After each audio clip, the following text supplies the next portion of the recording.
Shalom Bapak Ibu yang dikasihi oleh Tuhan.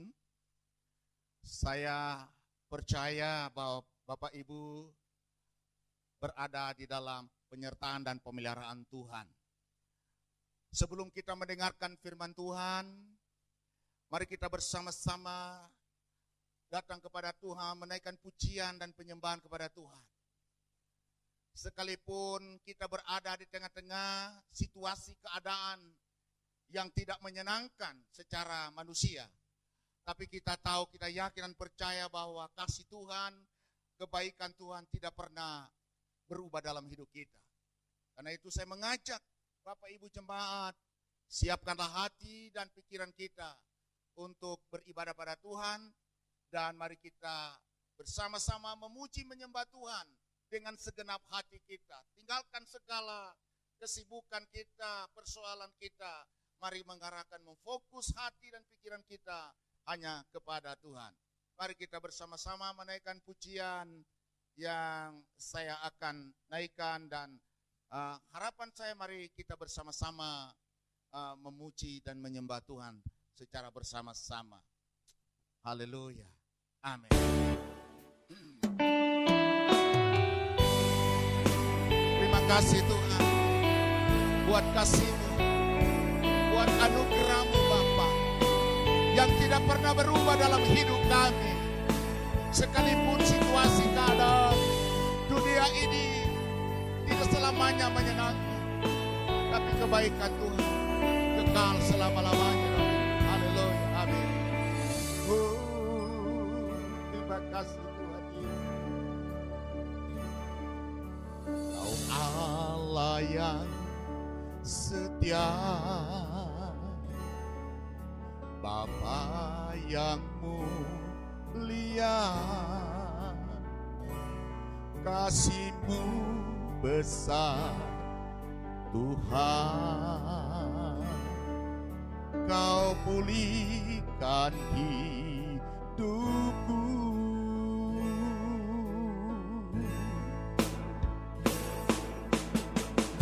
lah harapanku, hidupku dalam-Mu. Terima kasih Tuhan, Kau selamatkan hidupku. Dengan apa kan ku balas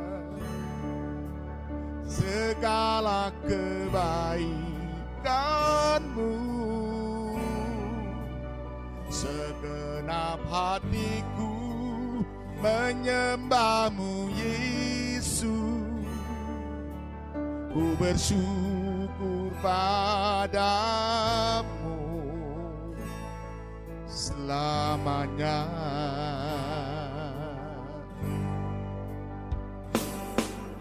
Kaulah harapanku.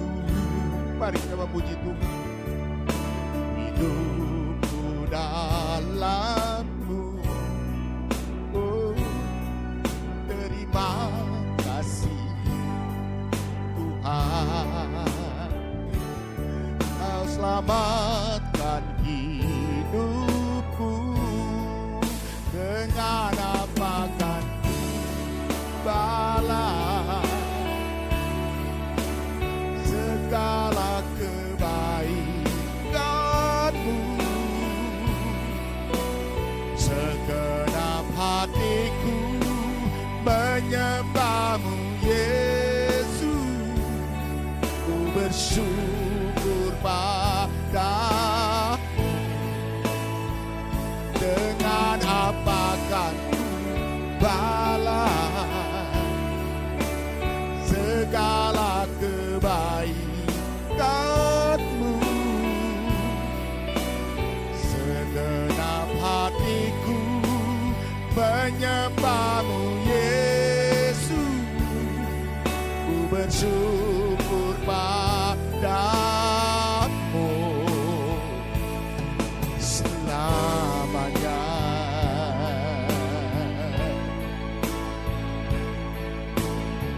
Bapak Ibu yang dikasih Tuhan, jangan berhenti bersyukur kepada Tuhan. Walaupun situasi keadaan kita tidak menyenangkan dalam hidup kita, tetaplah bersyukur dan memuji nama Tuhan. Karena kita tahu bahwa Allah turut bekerja dalam segala sesuatu untuk mendatangkan kebaikan bagi kita yang mengasihi Tuhan Yesus. Haleluya. Tetaplah memuji dan menyembah Tuhan, sebab Dia sangat baik dalam hidup.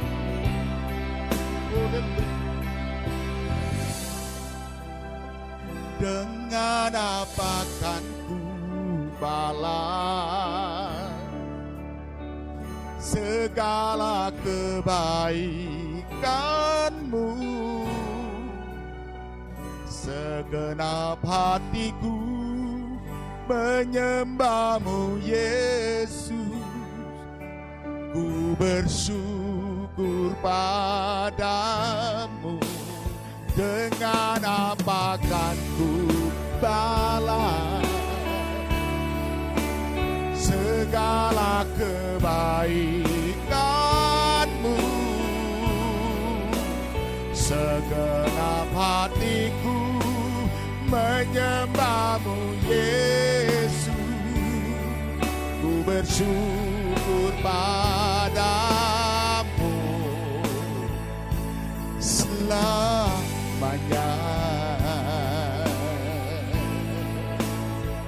Oh, kami bersyukur selamanya Tuhan.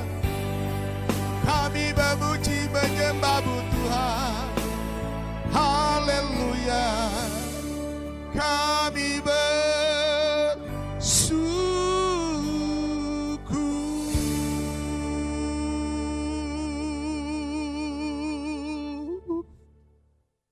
Haleluya. Bapak Ibu, mari kita tunduk kepala, kita berdoa. Tuh, siapkan hati dan pikiran kita mendengarkan firman Tuhan. Bapa, di dalam nama Tuhan Yesus, saatnya kami mau mendengarkan kebenaran firman-Mu ya Tuhan. Setiap jemaat-Mu, setiap umat-Mu, umat Kristen, yang mungkin saat ini mereka sedang dirundung berbagai macam duka cita karena terpaan dunia ini. Sakit penyakit, persoalan-persoalan yang belum terselesaikan. Tapi biarlah hari ini Tuhan, bukan hati dan pikiran kami semua untuk memandang dan melihat Engkau ya Tuhan yang sangat mengasihi kami. Kami mau mendengarkan firman-Mu. Berikan kepada kami hikmat-Mu ya Tuhan. Tuhan, layakkanlah hamba-Mu ini berikan hikmat-Mu, supaya hamba dapat menyampaikan firman-Mu. Kami mau mendengarkan suara-Mu, bukan suara manusia. Letakkan hamba di bawah kaki salib-Mu Bapa, dan berfirmanlah kepada kami. Dalam nama Tuhan Yesus Kristus, kami sudah berdoa. Haleluya. Amin. Bapak Ibu sidang jemaat, saudara yang kasih dalam Tuhan, firman Tuhan pada hari ini dari kitab Hakim-Hakim pasal 6 ayat 11 sampai 16, temanya jadilah pahlawan yang gagah perkasa. Artinya jadilah pahlawannya Tuhan yang gagah perkasa. Baiklah, saya akan bacakan bagi kita semua dari kitab Hakim-Hakim pasal 6 ayat 11 sampai 16. Demikian firman Tuhan. Kemudian datanglah malaikat Tuhan dan duduk di bawah pohon terbantin di Ofra, kepunyaan Yoas, orang Ebiezer itu. Sedang Gideon anaknya mengirik gandum dalam tempat pemerasan anggur agar tersembunyi. Ayat 12. Bagi orang Midian, malaikat Tuhan menampakkan diri kepadanya dan berfirman kepada Gideon demikian.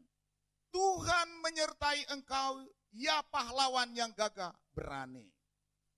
Jawab Gideon kepadanya, kepada Tuhan. Tuhan, Tuanku, jika Tuhan menyertai kami, mengapa semuanya ini menimpa kami?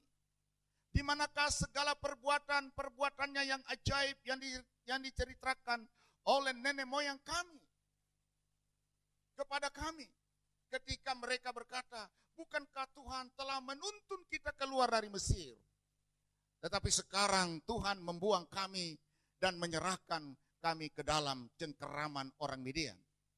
Lalu berpalinglah Tuhan kepadanya dan berfirman, pergilah dengan kekuatanmu ini dan selamatkanlah orang Israel dari cengkeraman orang Midian. Bukankah aku mengutus engkau? Tetapi jawabnya kepadanya, Tuhanku, dengan apakah akan kuselamatkan orang Israel? Ketahuilah, kaumku adalah yang paling kecil di antara suku Manase, dan aku pun seorang yang paling muda di antara kaum keluargaku. Berfirmanlah Tuhan kepadanya, tetapi akulah yang menyertai engkau. Sebab itu engkau akan memukul kala orang Midian itu sampai habis. Sedemikian jauh pembacaan firman Tuhan pada hari ini. Bapak Ibu Saudara yang kasih dalam Tuhan, ceritanya ini dimulai dengan Gideon, yang pada saat itu sedang mengirik gandum di tempat pemerasan anggur. Nah, Bapak Ibu Saudara, ini tidak biasa. Karena biasanya gandum itu ditumbuk di tempat pengirikan atau di area terbuka yang sangat luas. Atau sebuah tempat pemerasan anggur adalah sebuah lubang besar yang ada di tanah. Seperti seukuran kolam ikan atau kolam renang. Kolam renang yang kecil maksudnya. Nah, Bapak Ibu Saudara yang kasih dalam Tuhan, lantas kenapa Gideon ada di dalam lubang dan sedang mengirik gandum di dalam lubang itu? Nah, pada waktu itu orang Midian, Bapak Ibu, latar belakang daripada pembacaan ini, sedang menindas orang Israel. Nah, jika mereka menangkap orang Israel, orang Gideon ini menangkap orang Israel pada waktu mereka sedang panen atau mengirik gandum, mereka akan mengambilnya dan orang-orang yang mereka tidak akan memiliki makanan.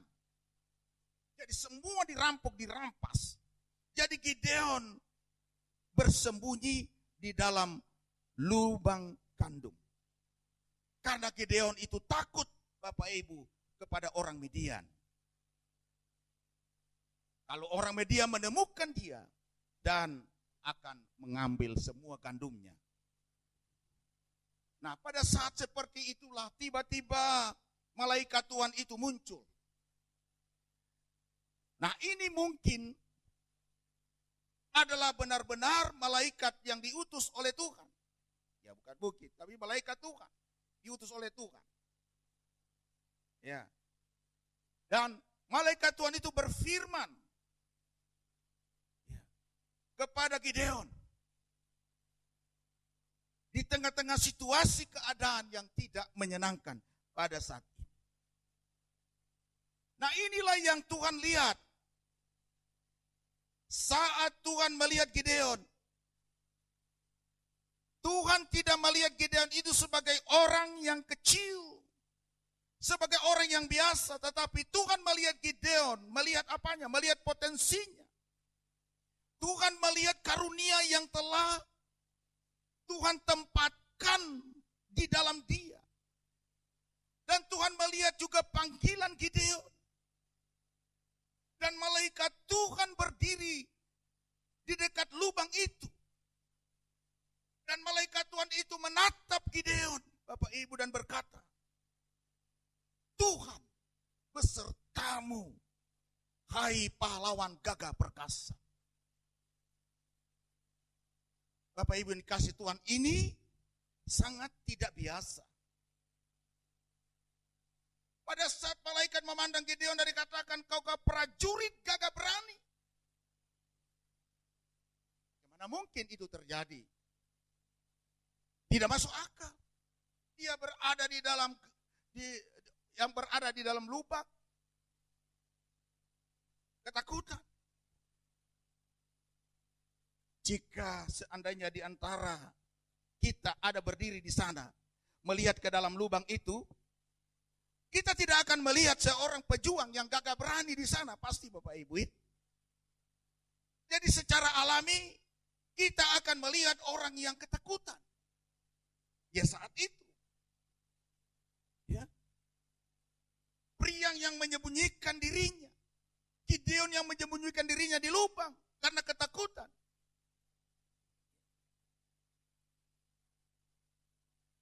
Dan mungkin kita akan berkata secara alami, mengucapkan kata-kata seperti ini. Gideon, kamu itu pengecut. Kamu seperti anak kecil yang ketakutan bersembunyi di lubang. Betapa menyedihkan kau, Gideon. Kita mungkin menyuarakan ketidaksenangan atau penghinaan kita kepada Gideon. Tetapi tanpa kita sadari Bapak Ibu yang dikasih Tuhan, ketika kita melakukan hal ini, kita sebenarnya sedang memperkuat citra negatif dalam kehidupan seseorang. Kalau itu terjadi. Dan kata-kata negatif yang kita ucapkan itu juga ya, akan mematikan masa depan, mematikan semangat, dan mematikan cita-cita seseorang kalau kita mengucapkan kata-kata negatif. Yang kita renungkan hari ini, Bapak Ibu yang dikasih oleh Tuhan. Kematian dan kehidupan itu berada dalam kekuatan lidah setiap orang. Sekali lagi, kematian dan kehidupan itu berada dalam kekuatan lidah. Karena itu kita harus hati-hati Bapak Ibu dalam kata-kata yang kita ucapkan. Karena kata-kata kita ini sangat kuat pengaruhnya. Seperti yang dikatakan di dalam Alkitab, Amsal 18 ayat 21, hidup dan mati dikuasai lidah. Itu Amsal 18 ayat 21. Hidup dan mati dikuasai lidah. Siapa suka mengemakannya akan memakan buahnya. Nah, sama seperti Tuhan menggunakan firman-Nya untuk menciptakan segala sesuatu Bapak Ibu. Kalau kita baca dalam Kejadian pasal 1, Mazmur pasal 33 ayat 6, Ibrani 11 ayat 3, bagaimana untuk menciptakan realitas yang baru. Untuk menciptakan kemungkinan baru. Seharusnya kita juga menggunakan kata-kata kita untuk mengungkapkan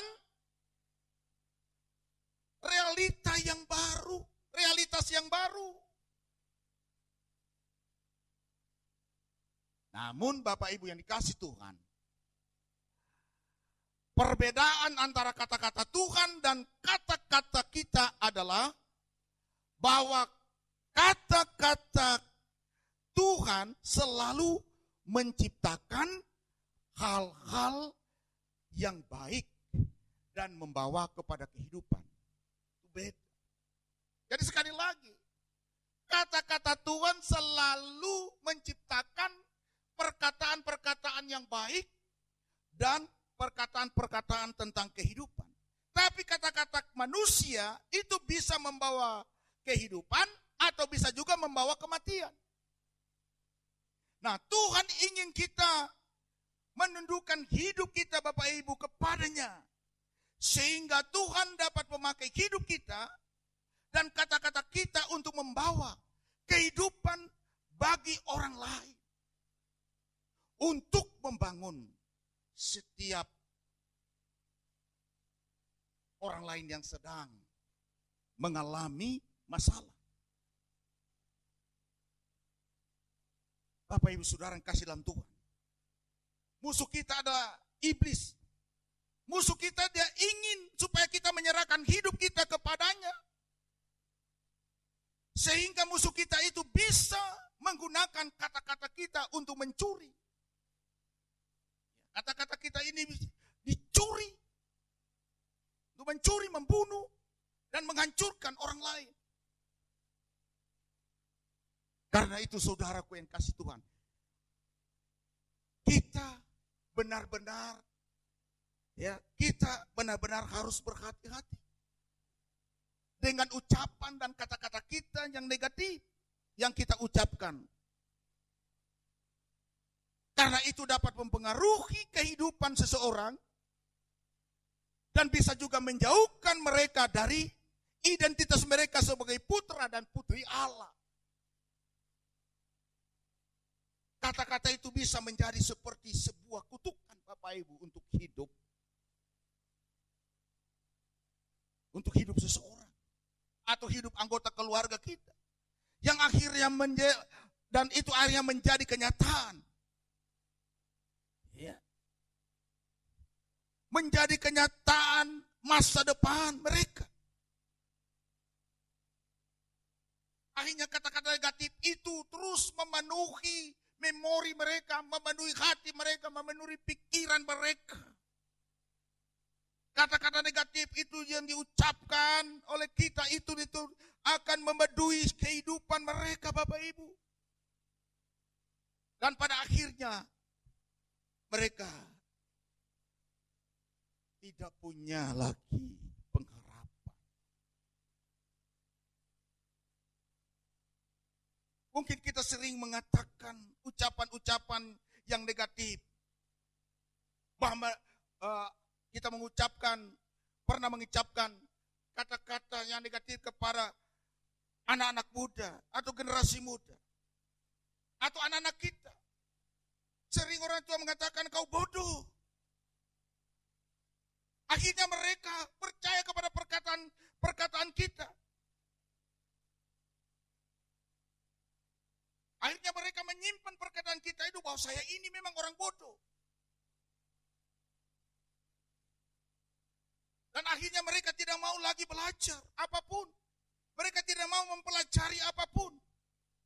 Karena kata-kata yang diucapkan oleh figur atau seorang pemimpin atau seorang figur otoritas yang paling berpengaruh, itulah yang mereka miliki dan mereka simpan di dalam hati mereka.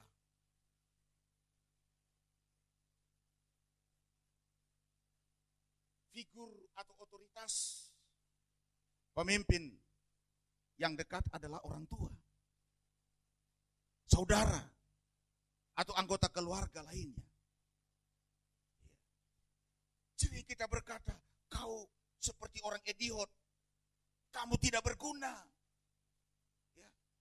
Adiknya lebih cantik daripada kamu, saudaranya lebih cerdas daripada kamu. Kamu tidak bisa seperti sepupu kamu dan lain sebagainya Bapak Ibu. Kamu tidak melakukan sesuatu dengan baik. Kata-kata ini dapat mempengaruhi tujuan kehidupan seseorang Bapak Ibu. Kalau kita sering mengucapkan hal ini, kita harus minta ampun dan bertobat Bapak Ibu.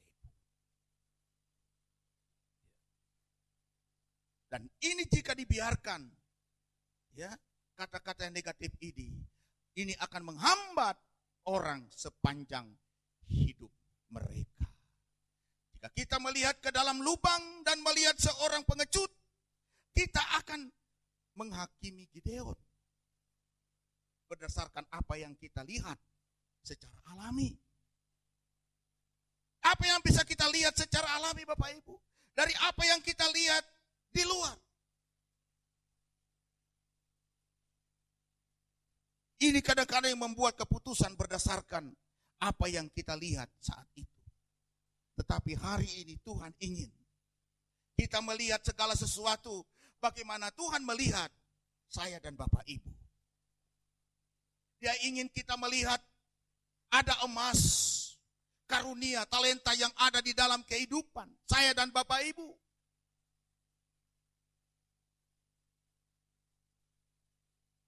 dan memperkatakan ini dalam kehidupan setiap anggota keluarga kita. Tuhan ingin kita melihat gambar Tuhan yang ada di dalam diri kita ini. Tuhan ingin melihat apa yang Tuhan tempatkan di dalam diri kita, Bapak Ibu. Dan kita tidak boleh memusatkan perhatian kita apa yang dapat yang dilihat di luar saja. Tuhan ingin supaya kita berfokus pada potensi dari panggilan Tuhan dalam hidup kita. Tidak hanya fokus di tempat di mana mereka sekarang berada. Kita perlu menempatkan perspektif Tuhan tentang kehidupan anggota keluarga kita. Kita harus katakan itu kepada mereka. Oh, ada potensi di dalam hidup. Jangan hanya melihat penampilan luar. Tapi engkau melihat bahwa di dalam hidupmu itu ada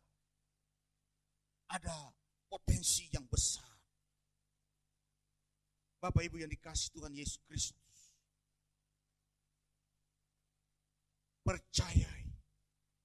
Percayailah pendapat Tuhan tentang hidup kita.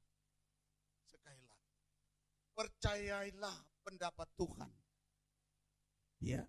Tentang hidup kita. Jadi Tuhan hanya melihat gambar Tuhan di dalam hidup Gideon. Ada gambar Tuhan di dalam hidup Gideon. Tuhan tidak melihat keadaannya pada saat itu situasinya. Tuhan melihat karunia yang Tuhan berikan dalam kehidupan Gideon. Tuhan melihat panggilan yang Tuhan miliki dalam kehidupan Gideon. Tuhan melihat potensi yang ada dan memanggil tujuan hidup Gideon. Karena itu Tuhan berkata, kau adalah pejuang yang gagah berani. Bapak Ibu yang dikasihi Tuhan.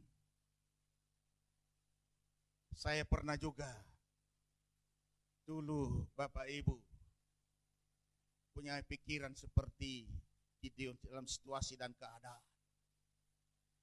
Saya orang yang tidak mampu, saya tidak punya kemampuan seperti orang lain miliki.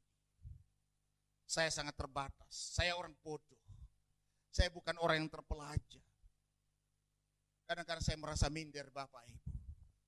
Tapi ketika saya mendengarkan firman Tuhan, beberapa waktu yang sebelum saya menyerahkan hidup kepada Tuhan, Tuhan melihat di dalam diri saya ada gambar Allah. Tuhan melihat di dalam diri saya ada potensi. Ya. Ada karunia yang Tuhan berikan kepada saya. Jadi saya tidak lagi mau berkata-kata secara negatif. Sama seperti Gideon, dia berkatakan, aku ini orang kecil. Gideon berkata kepada Tuhan, Tuhan siapakah aku ini? Saya bukan apa-apa dan saya bukan siapa-siapa. Bahkan Gideon melihat dirinya sendiri secara alami. Tidak dapat melihat emas ataupun potensinya.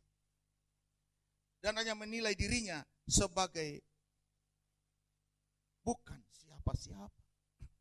Bapak Ibu saudara yang kasih dalam Tuhan. Ya.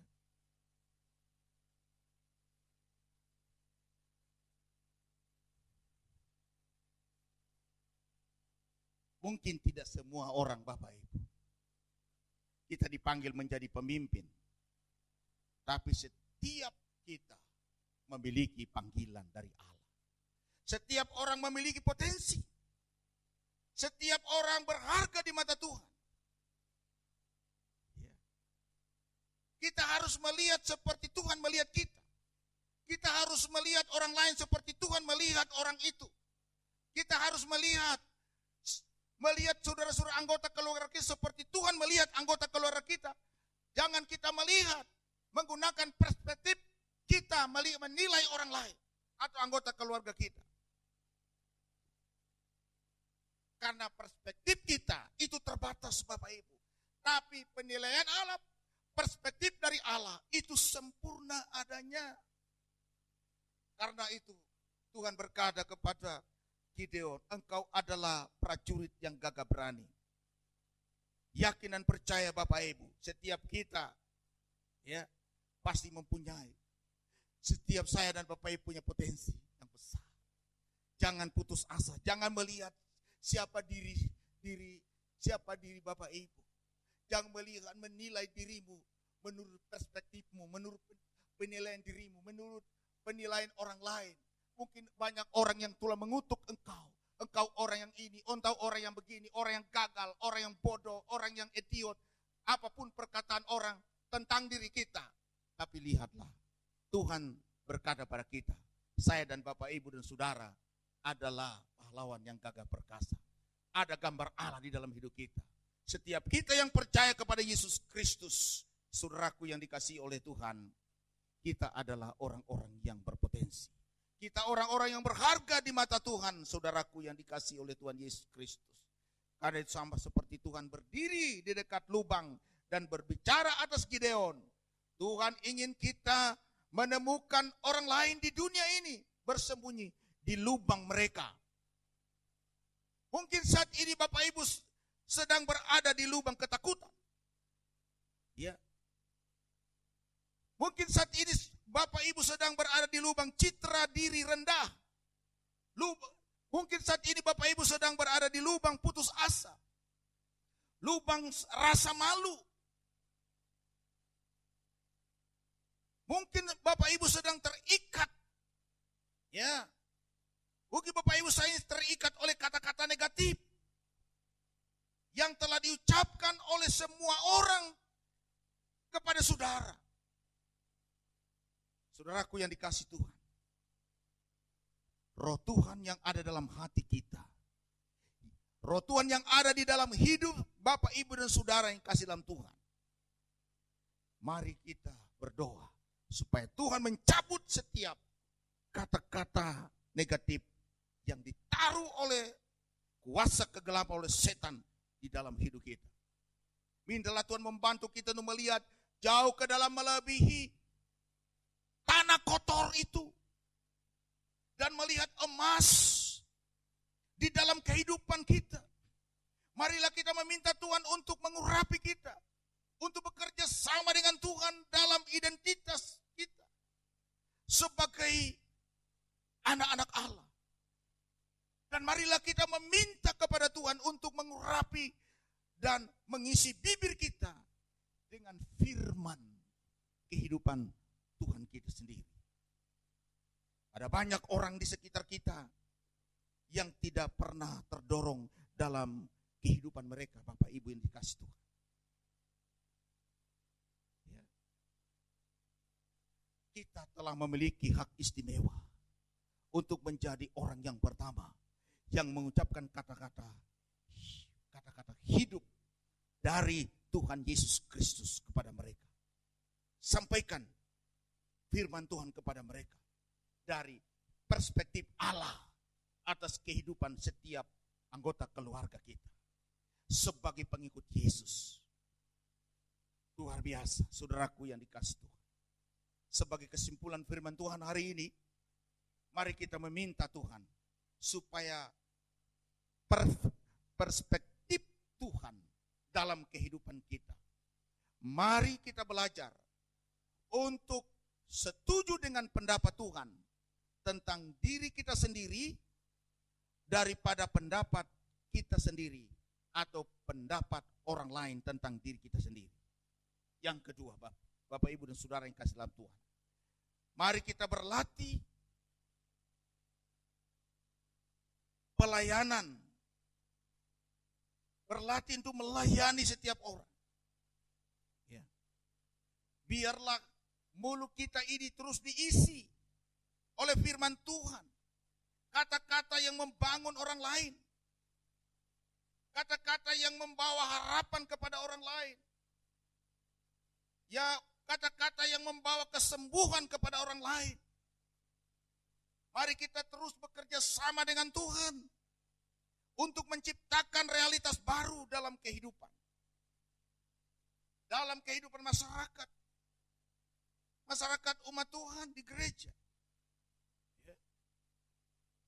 Mari kita menciptakan suasana yang indah di dalam Tuhan. Mari kita melihat sesuatu yang baik kepada seseorang, jangan hanya melihat kejelekannya. Ya. Mari kita melihat sesuatu yang seseorang pandai dalam bidangnya. Sampaikan langsung kepada orang yang kita kenal. Seringkali kita diam tentang hal-hal baik yang kita lihat. Tapi cepat kita kadang-kadang berbicara tentang kekurangan setiap orang yang kita lihat. Mari kita bertobat Bapak Ibu dari perkataan negatif yang selama ini kita ucapkan kepada setiap orang atau kepada anggota keluarga kita. Mari kita meminta Tuhan supaya menunjukkan kepada kita jika kita menggunakan kata-kata yang merusak orang lain. Kita mungkin buta terhadap beberapa kata yang kita katakan yang bisa menyakitkan dan merusak orang lain. Atau kita mengatakan orang itu lebih baik daripada kamu. Saudaraku yang dikasih Tuhan, berhenti berkata-kata demikian dan mari kita bertobat untuk hal itu. Ya, sebagai orang tua, mari Bapak Ibu, kita berhati-hati dengan kata-kata yang kita katakan kepada anak-anak kita. Bahwa kita akan mengucapkan kata-kata yang mendorong dan membangun setiap anggota keluarga kita dan tidak menyakiti mereka. Dan biarlah firman Tuhan pada hari ini akan mengoreksi kita dan mengubah hidup kita. Saudaraku yang dikasih Tuhan, saya dan Bapak Ibu orang yang percaya kepada Tuhan, Tuhan tidak melihat bagaimana keadaanmu, apa yang terjadi dalam hidupmu. Tuhan yang melihat bahwa engkau adalah pahlawan yang gagah perkasa di hadapan Tuhan. Sekali lagi, jangan mau Bapak Ibu dan Saudara dinilai oleh dirimu sendiri, dinilai oleh orang lain, dinilai oleh dunia ini tentang siapa diri. Tapi biarkanlah diri saya dan Bapak Ibu dan Saudara dinilai oleh Tuhan. Bahwa ada gambar Allah di dalam hidup kita. Ada potensi yang besar dalam hidup kita. Karena itulah Tuhan berkata, engkau adalah pahlawan yang gagah perkasa. Kalau saat ini engkau sedang terpuruk, saat ini engkau sedang putus asa, khawatir, mengutuki dirimu sendiri, masa depanmu, tidak punya semangat. Sekarang katakan dalam nama Tuhan, bangkit Bapak Ibu. Engkau berharga di mata Tuhan. Jangan sakiti dirimu. Muliakanlah Tuhan di dalam hidupmu, dalam anggota keluargamu. Bertobatlah dari perkataan-perkataan yang negatif, pikiran-pikiran yang negatif. Tuhan Yesus memberkati. Haleluya. Amin. Mari kita berdoa. Bapa, di dalam nama Tuhan Yesus, hamba mengucap syukur dan terima kasih karena hari ini Engkau berfirman kepada kami ya Tuhan, bahwa kami ya Tuhan adalah orang-orang yang berharga di mata Tuhan. Seperti Gideon ya Bapa, sekalipun dia berada di lubang ketakutan, di lubang kecemasan, kekhawatiran dan keputusasaan, tetapi Engkau menatap dia dan berkata, Engkau adalah pahlawan yang gagah berani. Oh Tuhan, setiap kami yang percaya kepada Yesus, sesungguhnya Tuhan ada roh Tuhan pada kami Bapa, dan kami bukanlah manusia biasa, tapi kami adalah manusia Allah yang gagah perkasa. Tuhan, terima kasih Tuhan. Bila saat ini Bapa ada di antara saudara-saudara hambamu, ada orang-orang Kristen atau ada umatmu yang sedang putus asa, mereka berada di lubang ketakutan, kecemasan, kebimbangan, kekhawatiran, dan ya Tuhan hilang pengharapan. Mereka telah dikutuk oleh perkataan-perkataan negatif dari dunia, dari setan, dari manusia. Tuhan, lepaskan mereka dari segala kutuk-kutuk dunia, dari kutuk manusia, dari kutuk iblis. Terima kasih banyak Bapa. Tuhan memberkati setiap jemaatmu. Biarlah firman Tuhan ini termeterai di dalam setiap loh hati kami masing-masing. Tuhan berkati bangsa dan negara kami ini. Berkati jemaat, ya Tuhan, GKI Narwas secara khusus. Dan berkatilah seluruh umat Kristen yang saat ini sedang menghadapi keterpurukan ya Bapa. terpujilah Engkau ya Tuhan. Berkati bangsa dan negara kami, para pemimpin bangsa kami Tuhan, mulai dari tingkat atas sampai ke daerah-daerah. Tuhan memberkati. Terima kasih banyak Bapa di surga. Inilah hidup kami serahkan dalam tangan Tuhan. Berkati ya Tuhan setiap jemaat-Mu yang memberikan persembahan yang terbaik untuk Tuhan, lewat ya Tuhan apa yang mereka miliki untuk kemuliaan bagi nama-Mu, untuk pembangunan kerajaan Allah lewat gereja Tuhan di tempat ini. Terpujilah Engkau Bapa. Berkati segala usaha dan pekerjaan jemaat-Mu ya Tuhan Yesus, dimanapun mereka berada saat ini. Dalam nama Tuhan Yesus kami berdoa. Haleluya. Amin.